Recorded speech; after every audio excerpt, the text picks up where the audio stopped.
신명기 30장 19절과 20절의 말씀입니다. 봉독하겠습니다. 내가 오늘 하늘과 땅을 불러 너희에게 증거를 삼노라. 내가 생명과 사망과 복과 저주를 내 앞에 두었은즉 너와 네 자손이 살기 위하여 생명을 택하고 내 하나님 여호와를 사랑하고 그의 말씀을 청종하며 또 그를 의지하라. 그는 내 생명이시요 내 장수이시니 여호와께서 네 조상 아브라함과 이삭과 야곱에게 주리라고 맹세하신 땅에 네가 거주하리라. 아멘. 오늘날 우리 현대를 살아가는 현대인들에게 올무가 되고 있는 거짓말이 하나 있는데 안타깝게도 자유라고 하는 멋진 단어입니다. 자유라고 하는 말은 스스로 자자의 말미암을 유자를 쓰지요. 스스로 말미암아서 살아가는 인생을 지향한다 라고 하는 것입니다. 인생의 책임을 다른 존재에게 지우지 않는다라고 하는 것이지요. 남에게 구속받거나 얽매이지 않고 자기 마음대로 자기가 주체적으로 생각하고 결정하는 것을 자유라고 말하는데, 이 자유라고 하는 단어는 현대 지성인들이 마치 종교적인 신념처럼 신봉하는 단어가 되어 있습니다. 온 세상 사람들이, 현대인들은 자유를 추구합니다. 정치적인 영역에서부터 자유를 추구하는 것이 이제는 점점 더 인간 삶의 전 영역으로 확산되어져 갑니다. 종교도 예외는 아니어서 이제는 종교도 자유를 주장합니다. 종교적인 권면이나 신앙적인 교훈을 주는 것도 자유를 침해하는 것이다 라고 여기는 것이지요. 종교심을 가지는 것조차도 그 사람의 개인의 판단에 따라서 믿고 싶으면 믿고 말고 싶으면 말고, 여기 가서 이건 믿고 싶으면 이건 믿고 저건 믿고 싶으면 믿는 것이지, 그것에 대해서 어떤 것이 옳다 어떤 것이 그르다 함부로 판단하지 말아라, 이렇게 이야기를 합니다. 적어도 지성인들은 종교적인 부분에 있어서 모든 사람의 자유를 인정해야 된다고 말합니다. 믿든 믿지 않든 현대인들은 자기가 알아서 할 일이다 라고 말하는 것이지요. 그래서 가정에서도 심심치 않게 나타나는 반론이 있습니다. 요즘 아이들은 교회 가야 된다, 주일 아침에 열심히 깨워가지고 교회 보내려고 하면 가끔씩 어디서 주워 듣고 와가지고 항변하는 소리가 있지요. 엄마, 종교는 자유예요. 우리나라는 자유민주주의 국가인데 엄마 종교를 강요하는 거 아니에요. 이렇게 항변하는 아이들이 이제 가끔씩 생겨나게 되는 것이죠. 어떻게 할까요? 우리 아들이 이렇게 항변하면, 우리 딸이 이렇게 엄마 종교는 자유예요, 저에게 종교를 강요하지 마세요라고 반문한다면 어떻게 해야 될까요? 생각해 봤습니다. 우리 아들이 이런 소리 하면 어떻게 할까? 우리 딸이 이런 소리 하면 어떻게 할까? 그래, 너 말 잘했다. 너 오늘 아빠하고 밤새자. 자유가 무엇인지, 자유의 어원적인 의미와 철학적인 의미와 신학적인 가치와 역사적인 의미를 다 찾아내면서, 야, 네가 감히 자유를 어떻게 말할 수 있어? 그러면서 밤새도록 토론하자고 제가 달겨들 텐데, 그러나 우리 대부분의 사람들은 당황하지요. 아들이 엄마 종교는 자유예요, 교회 가고 싶으면 가고 말고 싶으면 마는 거지요, 이렇게 얘기를 하면 할 말이 없어집니다. 말은 그럴듯하거든요. 논리가 있어 보이기 때문입니다. 요즘 아이들은 똑똑해서 발표도 잘하고 자기 주장 잘 얘기합니다. 논리 정연하게 말해요. 웬만해서는 엄마는 이길 수가 없습니다. 어지간해서는 반박할 거리를 찾아낼 수가 없는 것입니다. 그래서 어떻게 할까요? 그냥 내버려 둘까요? 종교는 자유니까 자유주의 시대에 신앙 가지고 살아가든지 안 가지고 살아가든지 그 사람 마음이니까, 내 아들이지만 내 딸이지만 내 자녀들이 결정하도록 내버려 두어야 할까요? 우리는 우리 아이들에게 미치는 이 정신의 이면에 무엇이 있는지를 보아야 합니다. 오늘날 현대를 살아가는 현대인들에게 정신에 미치고 있는 현대 정신은 근본적으로 절대적인 진리를 거절하는 마음이 있어요. 진리를 싫어하는 거지요. 진리는 상대적이다라고 하는 겁니다. 노골적으로 반감을 표시합니다. 절대적으로 옳은 것이 있고 그른 것이 있다라고 가르치는 것에 대해서 반감을 표시합니다. 절대적인 가치는 없는 것이고 각자가 해봐서 좋으면 좋은 것이고 싫으면 싫은 것이고 이 길로 갔다가 아니면 또 돌아와서 딴 길 가면 되는 것이고 수많은 가능성들에 대해서 각자가 알아야 할 일이지 어떤 길이 옳은 길이고 어떤 길이 틀린 길이라고 함부로 말하지 말아라라는 겁니다. 이렇게 생각하는 그 이면에는 자기 자신을 소중히 여기는 마음이 있습니다. 현대인들에게 있어서 가장 중요한 가치는 자기 자신이지요. 이기심으로 살아가는 것입니다. 지나치게 자기 자신을 소중히 여기고 자기 자신이 누리는 즐거움과 쾌락을 귀히 여기며 살아가다 보니 다른 모든 가치가 사라지는 것이지요. 하나님도 필요 없고 국가도 필요 없고 가정도 필요 없고 교회도 필요 없어지는 겁니다. 내 마음대로 살아가는데 제한이 되고 제약이 된다면 얼마든지 버릴 수 있는 존재가 되는 것이지요. 그러다 보니 신앙적인 영역에 있어서도 자유는 오히려 걸림돌이 됩니다. 신앙을 자유라고 선언하면 멋있어 보입니다. 특히 교회 다니는 분들이 신앙은 자유야. 네가 마음대로 생각하고 결정해 라고 말하면 멋있어 보이죠. 믿지 않는 불신자들에게 멋져 보일지 모릅니다. 그래서 너도 나도 신앙의 자유를 외치고 절대적인 교훈과 가르침에서 벗어나서 네 마음대로 살아라, 네 욕망대로 살아라 주장하게 되는 것입니다.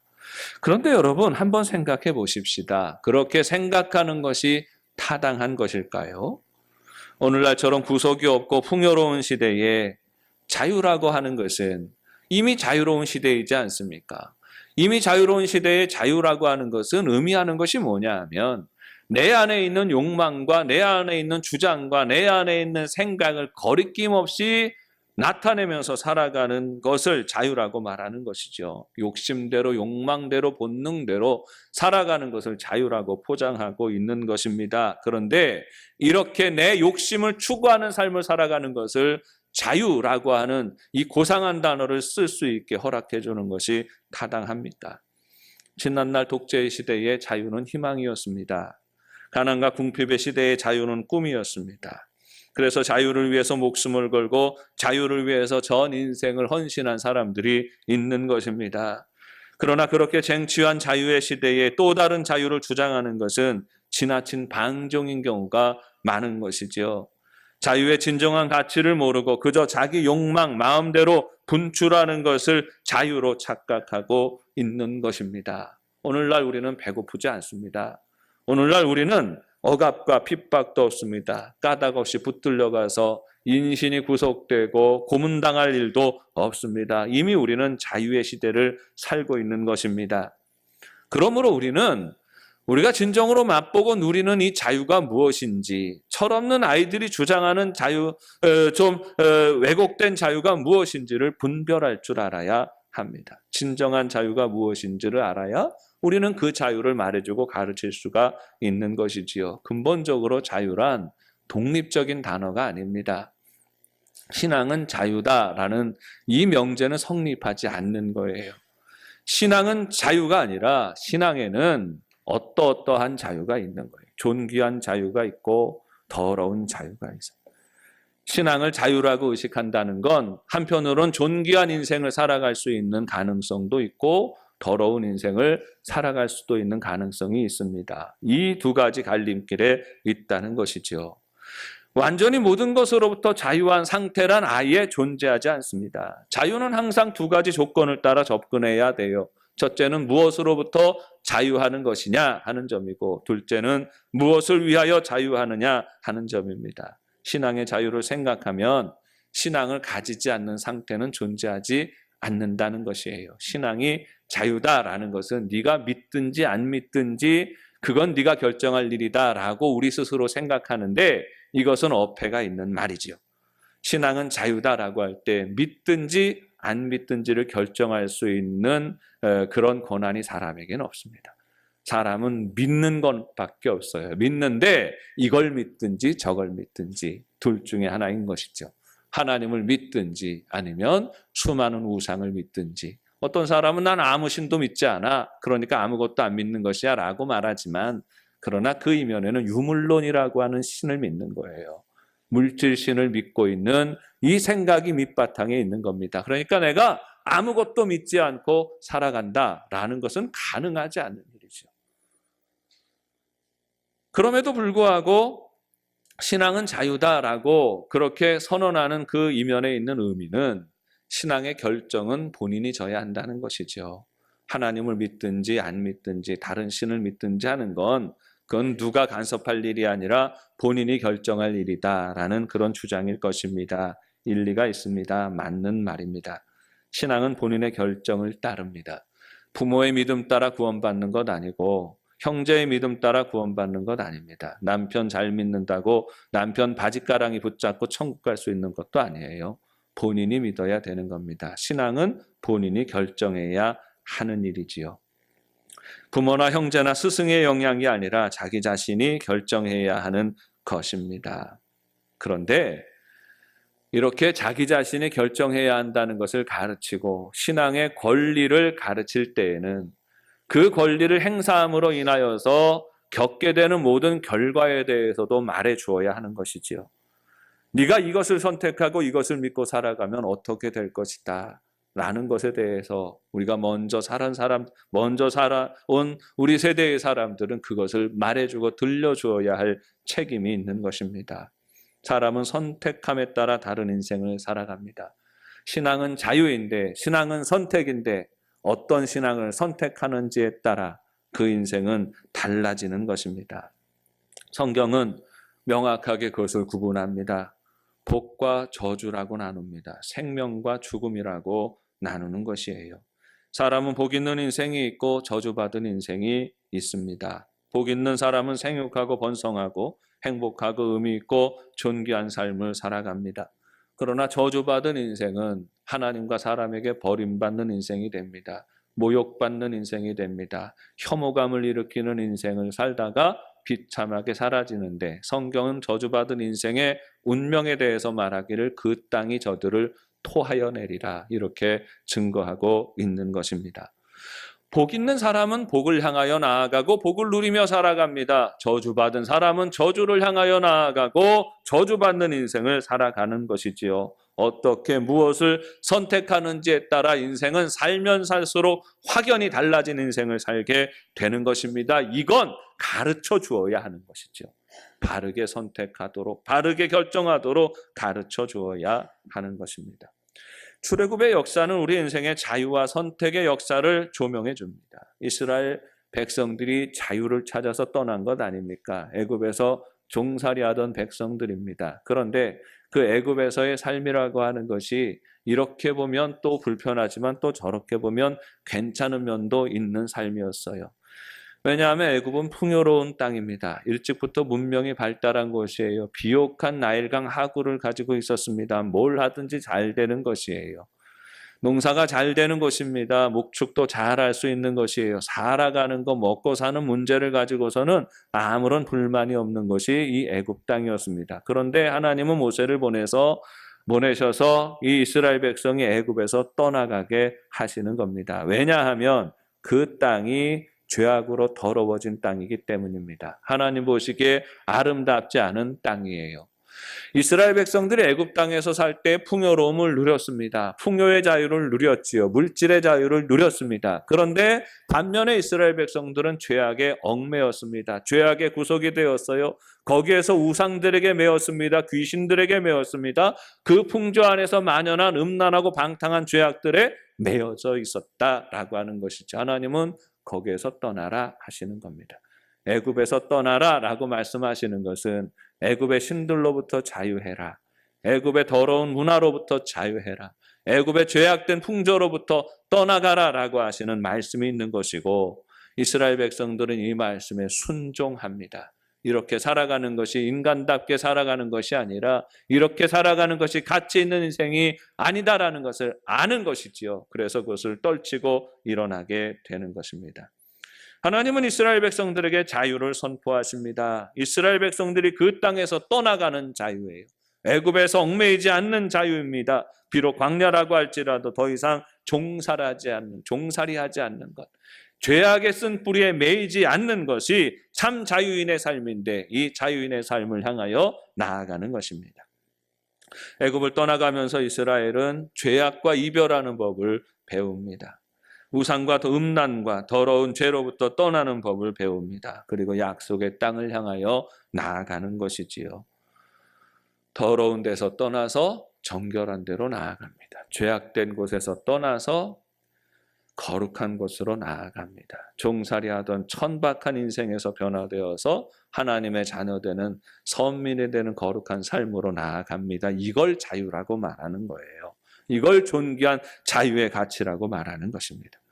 물론 그 과정 가운데서 끊임없이 이스라엘 백성들은 도전을 받습니다. 유혹을 받습니다. 그 유혹의 본질이 뭡니까? 애굽으로 돌아가자 하는 겁니다. 그곳은 풍요로운 땅이었지 않느냐? 그것이 넉넉한 곳이었지 않느냐? 농사지어도 잘 됐지 않느냐? 풍요로운 물질의 풍요로운 문명들을 이야기하면서 그리로 돌아가자라고 말하는 것이지요. 그런데 이스라엘 백성들이 이 싸움을 잘 참아냅니다. 끝까지 이겨내고 하나님이 약속하신 땅에 이르게 되는 것입니다. 자유의 땅에 이르게 되는 것이죠. 그런데 이곳에서 살아갈 때에도 그들에게는 여전히 또 다른 유혹과 미혹하는 것이 있습니다. 약속의 땅에서 살아가는 동안에도 이스라엘 백성들은 끊임없이 축복과 저주를 선택해야 했습니다. 약속의 땅은 물리적인 가나안 땅을 약속의 땅, 축복의 땅이라고 말하지 않아요. 물리적인 땅이 하나님께서 주시는 그 가나안 땅, 팔레스타인이 약속의 땅, 축복의 땅이라고 한다면 그럼 그 전에 거기서 살던 가나안 족속들도 축복을 받아야죠. 그 땅이 비옥한 땅이고 그 땅이 좋아서 거기 사는 누구나 복을 받는 게 아닙니다. 하나님이 그 땅으로 인도하신 하나님의 백성이 거기에서 하나님의 법도와 규례를 지키면서 살아갈 때 그 땅을 축복의 땅이다, 약속의 땅이다라고 말하는 것입니다. 물리적인 땅이 약속의 땅이 아니에요. 거기에서는 하나님의 법도와 규례를 지켜야 합니다. 규례와 법도가 하나님의 약속이고 하나님의 축복의 정체가 되는 것입니다. 이스라엘의 자유는 거룩함으로 완성되어지는 자유이고 이 자유를 선택할 때에 그들은 영원한 하나님의 축복을 약속받는 것입니다. 여러분, 진정한 자유가 무엇일까요? 진정한 자유는 죄악으로부터 떠나는 게 자유입니다. 그리고 하나님의 선하심과 인자하심에 매이는 것을 자유라고 말하는 것입니다. 애굽의 신들을 떠나고 가나안의 음란한 풍속을 떠나서 스스로 구별됨을 지키고 거룩함을 지킬 때에 저들은 하나님 앞에 택함받은 자유민이 됩니다. 택함받은 하나님의 사람이 되는 것이에요. 가나안 땅에 정착하면서 이스라엘 백성들 안에 더 이상 애굽으로 돌아가자 하는 그런 유혹은 사라졌습니다. 그러나 이제 저들은 또 다른 도전에 직면하게 됩니다. 법도와 규례가 답답하다 하는 거지요. 자유라고 하는 그 단어, 애굽에서 떠날 때 꿈꿔왔던 그 아름다운 단어 자유를 이상하게 변질된 자유로 사용하는 거예요.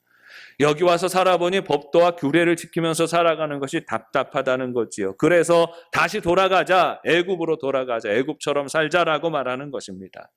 이 이야기를 약속의 땅에 이르른 이스라엘 백성들이 하게 되었다라는 거예요.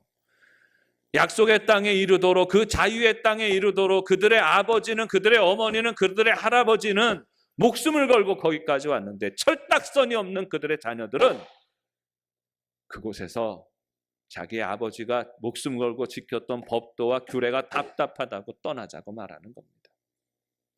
가나안 족속처럼 살면 어떠냐고 하는 거예요. 애굽 사람처럼 살아가면 어떠냐는 겁니다. 가나안 족속처럼 애굽 사람처럼 살아가는 게 뭡니까? 육신의 욕망을 따라 살아가는 거예요.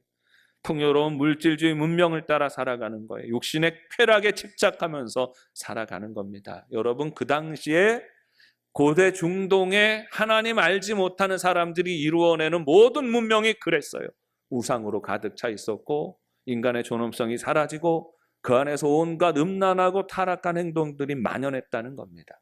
이게 좋아 보인다는 거예요. 우리도 그렇게 살아가면 되지 않는, 먹고 살기 힘들 때야 우리가 거룩하게 질서를 지키면서 살았지만 이제 풍요롭고 넉넉한 시대가 되었는데 왜 우리는 그렇게 살면 안 되느냐고, 왜 그렇게 우리는 자유롭게 살면 안 되느냐고 항변하고 있는 거예요.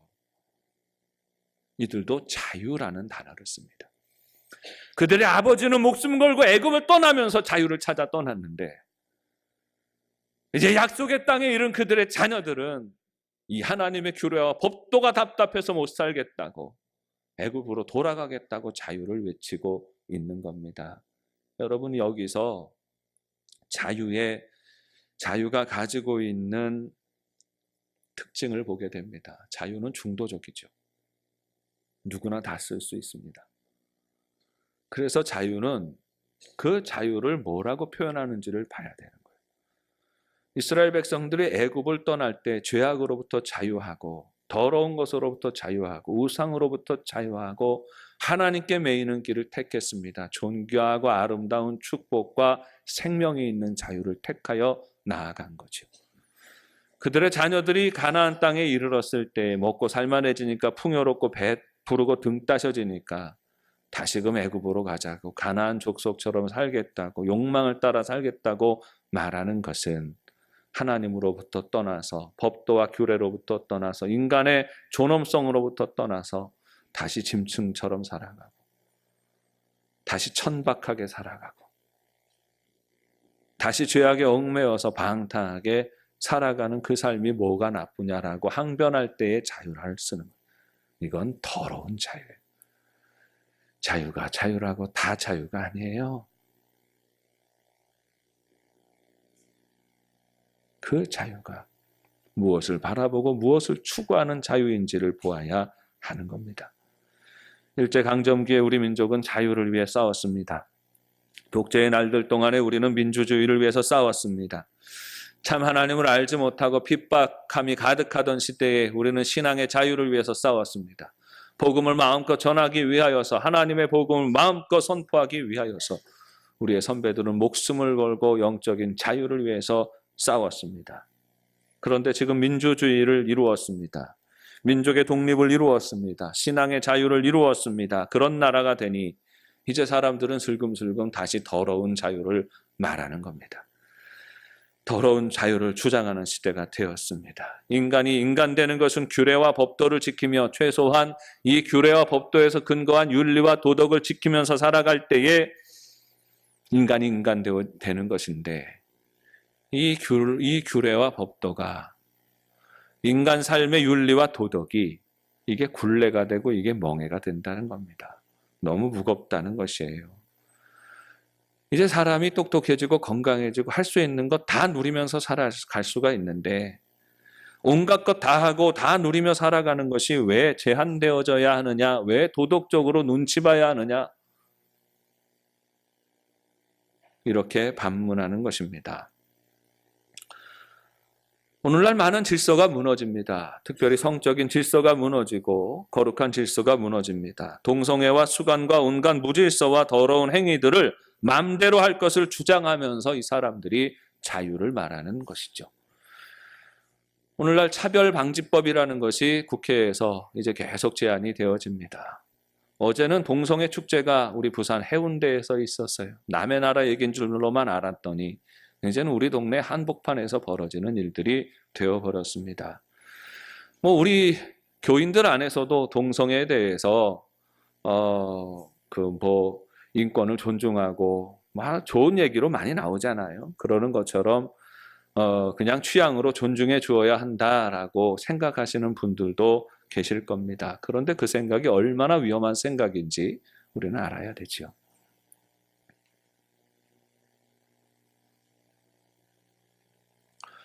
차별방지법에서 규정하는 부부관계가 있습니다. 이제 우리가 전통적으로 한 사람의 건강한 남자와 여자가 만나서 이루는 것을 가정이라 하고 부부라 하고 정해 주었는데 이제는 이 개념을 넘어선다는 거지요. 동성끼리도 부부가 되고 나아가서는 사람과 짐승도 부부가 되고 사람과 로봇도 부부가 50가지 경우의 수를 다 허용하는 이런 법을 발의하는 시대가 되었습니다. 그 이면에 뭐가 있습니까? 가나안 땅에 이르러서 거룩한 나라를 이루고서 거룩한 질서와 자유를 누리면서 살아가는 그 백성들에게 다시 애굽으로 돌아가자. 하나님의 규례와 법도가 굴레가 너무 무겁다. 그냥 편안하게 가나안 족속처럼 살아가자. 돌아가자라고 주장하는 사상이 밑바탕에 있는 것입니다. 오늘날은 욕망을 감추지 말라 합니다. 부모와 선생의 의미가 없어지고 세상에 오직 나만 있어요. 세상에 귀한 것은 육신의 쾌락뿐이니 마음껏 그 자유를 누리라고 거짓말하는 것입니다. 그러니까 여러분, 오늘날은요, 정말 인간답게 살아가려면 인간다움의 가치를 지키기 위해서 치열한 싸움을 싸워야 하는 시대가 된 것입니다. 그런 점에서 모세를 통하여 오늘 이스라엘 백성들에게 주셨던 말씀은 금과 옥조처럼 우리에게 다가옵니다. 내가 오늘날 하늘과 땅을 불러 너희에게 증거를 삼노라. 내가 생명과 사망과 복과 저주를 네 앞에 두었은즉 너와 네 자손이 살기 위하여 생명을 택하고 네 하나님 여호와를 사랑하고 그의 말씀을 청종하면 또 그를 의지하라. 그는 네 생명이시요 네 장수이시니 여호와께서 네 조상 아브라함과 이삭과 야곱에게 주리라고 맹세하신 땅에 네가 거주하리라 했습니다. 모세의 때에도 존귀한 자유를 가르치는 이들이 있었고 더러운 자유를 주장하는 이들이 있었습니다. 여호수아의 시대에도 존귀한 자유를 지켜가는 자들이 있었고 더러운 자유를 주장하는 이들이 있었습니다. 하나님의 백성답게 살아가자는 사람이 있었고 다시 가나안 족속처럼 살아가자고 하는 이들이 있었습니다. 거룩하고 정결하게 살아가자는 이들이 있었고 이것이 자유라고 말하는 이들이 있고, 아니다, 육신의 더러움이 어디 있느냐, 즐거우면 되는 것이, 쾌락을 느끼면 되는 것이지 왜 이걸 제한하느냐라고 주장하는, 더러운 자유를 주장하는 이들도 있었던 것입니다. 신앙은 끊임없이 선택하는 거예요. 자유는 없습니다. 신앙은 이 신앙이냐 저 신앙이냐를 택하는 거예요. 신앙은 자유다라고 말할 때 그 자유는 존귀한 자유를 택할 것이냐, 더러운 자유를 택할 것이냐, 생명과 축복을 향한 자유를 택할 것이냐, 저주와 멸망을 향한 자유를 택할 것이냐를 선택한다는 의미인 것이에요. 그러므로 오늘날 우리 인생들을 향하여서 인생은 자유다라고 말해서는 안 됩니다. 당신은 자유합니까? 라고 물어봐서는 안 돼. 그건 참 어리석은 우문이죠. 당신의 자유는 어떤 자유입니까?를 물어야 하는 것입니다. 당신의 가정 안에, 당신의 모든 생활 안에, 당신의 믿음 안에서 당신의 자유는 존귀한 자유입니까? 하나님을 향하여 축복과 생명을 향하여 나아가는 존귀한 자유입니까? 아니면 더러운 세상 풍조를 따라 살아가는 더러운 자유입니까?를 물어야 하는 것이죠. 신앙의 문제가 인생을 가릅니다. 신앙은 자유가 아니라 선택이지요. 자유라고 하면 그냥 내버려두는 생각을 가지게 되는 거지요. 우리는 신앙이 자유가 아니라 선택임을 알아야 됩니다. 존귀한 자유인지 더러운 자유인지. 우리 자녀들을 대할 때에 적어도 자녀들의 영적인 문제에 있어서 우리들은 내버려두는 부모가 되어서는 안 됩니다. 신앙은 자유예요. 종교는 자유예요. 아이들이 반문할 때에 그래 네 말이 맞다. 그런데 네가 말하는 자유는 어떤 자유이냐를 되물어야 하는 겁니다. 너는 존귀한 자유의 길에 있느냐 아니면 더러운 자유의 길에 있느냐 물어봐야 하는 거지요. 내버려두면 안 됩니다. 내버려두면 무책임한 것입니다. 내 자녀를 사랑한다면 내 자녀가 바르게 선택할 수 있도록 충분히 가르쳐야 하는 것이지요. 내 자녀가 학생이에요. 학생일 땐 공부해야 되지 않습니까? 공부 열심히 성실하게 할 수 있는 가능성이 있고 그 자유가 있고 하지 않을 가능성이 있습니다. 마지막에 그게 인생의 전부는 아니니까. 그러나 모든 부모는 공부를 열심히 하는 것이 그 인생에 유익하니까 그 길을 가르치는 거지요. 잔소리도 하고 학생의 때엔 열심히 공부해야지 그렇게 권면하는 것입니다. 내 자녀가 친구를 사귀면서 살아가지요. 그 친구를 사귀는데 친구가 정말 나쁜 친구를 사귀고 있습니다. 옳지 않은 친구를 사귀고 있어요. 모든 죄악된 행위에 익숙해 있는 친구와 어울려 있습니다. 그 아이들과 어울리면 그대로 내버려두면 그 내 아들이 망가질 것이 뻔한데 그래 누구를 만나든지 누구 어떻게 살든지 너 자유니까 네가 알아서 해 하고 내버려두는 부모는 없습니다. 자녀들이 학교에 갔다가 돌아와요. 요즘은 아이들이 다 게임하지 않습니까? 그런데 정말 해야 할 건 하나도 하지 않고 밥도 먹지 않고 부모와 가족들과 교제하지도 않고 그냥 들어가서 자기 방에 들어가선 오로지 게임만 하면서 지나가요. 내버려 두지 않습니다. 그냥 자유니까 자기 시간 알아서 쓰지 하고 말하지 않습니다. 그렇게 하지 말아라. 네가 그걸 통제해야지. 시간을 정해놓고 게임하고 나와서 가족들과 대화하고 밥 먹고 공부할 땐 공부해라. 이렇게 가르쳐야 하는 거지요. 왜냐하면 우리 어른들은 어떤 선택이 어떤 결과를 가져오는지 알기 때문입니다. 공부하는 것에 대해서는 간섭하고 게임하는 것에 대해서는 간섭하고 친구 사귀는 문제에 대해서는 간섭하는데 신앙적인 문제에 대해서는 아무런 정보를 가르쳐 주지 않아요. 무책임한 일이죠. 여러분, 신앙도 선택이에요. 물론 신앙의 선택은 우리 자녀들이 할 겁니다. 우리가 뭐라고 하든지 우리 아들이 선택하고 우리 딸이 선택해야 할 일이에요. 우리가 아무리 잘 믿어도 우리의 믿음이 우리 자녀를 구원하지 않습니다. 우리 자녀는 자녀가 믿어야 되는 것이에요. 선택은 자녀들이 할 겁니다. 그러나 그 선택에 대해서 바르게 가르쳐야죠. 네가 자유다. 하나님을 믿든지 하나님을 믿지 않든지 그것이 자유다. 하나님을 믿고 규례와 법도를 따라 살아가든지 하나님을 믿지 않고 세상의 풍조를 따라 살아가든지 자유다. 네가 하나님이 창조하신 창조의 질서를 따라 남자와 여자가 부부를 이루며 살아가든지 아니면 요즘 세상 풍조에서 관대하게 여기는 것을 따라 네가 짐승이랑 살든 네가 동성이랑 살든 상관하지 않는다. 라고 말해서는 안 되는 거죠. 그 자녀가 어떻게 될지 알지 않습니까? 무엇을 선택하는지에 따라 달라집니다. 하나님을 바라보고 하나님을 선택하고 하나님을 믿는 삶을 살아가야 하는 이유는 그것이 존귀한 자유를 누리는 삶이기 때문이에요. 하나님을 등지고 하나님을 떠나가서 세상의 더러운 풍조에 휩쓸려서 살아가는 것이 그것이 더러운 자유를 추구하는 삶이라는 것을 우리는 알기 때문이에요. 존귀한 삶을 살아가면 축복을 누리고 생명을 누리고 생육하고 번성하고 그 땅에서 거주하리라 이 축복을 누리는 삶을 살아가게 되는데 더러운 자유를 추구하고 살아가면 혐오받는 인생이 되는 것이고 많은 사람들의 손가락질 받는 인생이 되는 것이고 결국은 그 땅에 살지 못하여 그 땅이 토하여 내리라. 저주받은 인생에게 주시는 하나님의 말씀은 뭐냐면 그 땅의 저들을 토해내리라는 살 수가 없다는 것이에요. 그 운명을 우리는 알고 있잖아요. 그러면 들려줘야죠. 선택은 아이들이 하지만 그 선택의 결과도 충분히 가르쳐 주어야 합니다. 신앙은 선택이지요. 생과 사를 나누는 선택이고 축복과 저주를 나누는 선택입니다. 그래서 신중하고 오래 기도하고 바르게 가르쳐서 바르게 선택해야 합니다.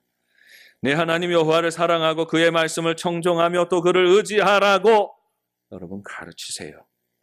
존귀한 자유를 가르치세요. 여러분이 굳이 더러운 자유를 말하지 않아도 돼요.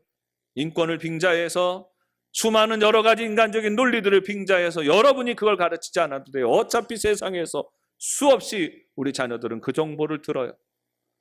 그러면 그런 더러운 정보들에 상응하는 만큼 여러분은 거룩한 정보를 주어야 되지요. 네 하나님 여호와를 사랑하고 그의 말씀을 청종하며 또 그를 의지하라 가르치세요. 그러면 네가 그 땅에서 그 축복의 땅에서 네가 거주하리라. 하나님의 축복의 약속이 어디에 있는지 가르치세요.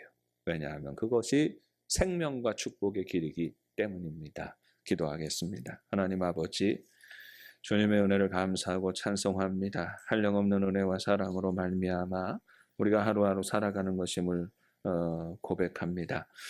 우리가 더러운 세상 풍조에서 떠나는 것이 참된 자유이고 우상과 귀신과 마귀와 사탄의 권세, 음란과 더러움과 모든 폭력적인 데서 벗어나는 것이 참된 자유이고 하나님의 규례와 하나님의 법도에 기쁘고 즐겁게 얽매여서 또 우리가 인간다움의 가치를 지키고 살아가는 것이 참된 행복인 것을 깨닫습니다. 이 가치를 잘 전하여서 또 우리와 우리 자녀들이, 우리의 가정이 존귀한 자유를 누리는 삶이 되게 하여 주옵시고, 세상이 가르치는 더러운 자유에 미혹되지 아니하며 하나님의 복과 은혜를 이 땅 가운데 누리고 이어가는 삶이 되게 하여 주옵소서. 예수님 이름으로 기도합니다.